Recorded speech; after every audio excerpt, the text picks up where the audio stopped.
Mais voilà, la santé mondiale, ce n'est pas un long fleuve tranquille. Elle est constamment traversée par la géopolitique. On va maintenant examiner une résolution qui illustre parfaitement cette intersection, là où les urgences sanitaires se heurtent à des murs politiques. Rien que le titre de cette résolution est en soi politique. Pour analyser ce point de la manière la plus neutre et factuelle possible, on va s'en tenir strictement aux termes qui sont employés dans le document officiel, cité mot pour mot. Ici, le choix des mots est crucial.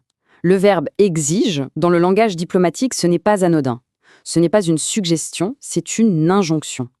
La résolution identifie directement une action, le bouclage, comme un obstacle majeur à la santé. Et là, on passe du politique au très très concret. La santé, c'est l'accès. L'accès à un médecin, à un hôpital, mais surtout, et c'est le cœur de cette demande, l'accès physique des médicaments et du matériel. Sans ça, tout le système de soins s'effondre. Et ce dernier passage est fondamental.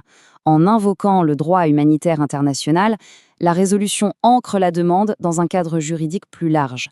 La santé n'est plus seulement une question technique, elle devient une obligation légale et morale, en vertu des conventions mondiales. Alors, une fois que ces textes complexes, techniques et parfois politiquement tendus sont votés, que se passe-t-il?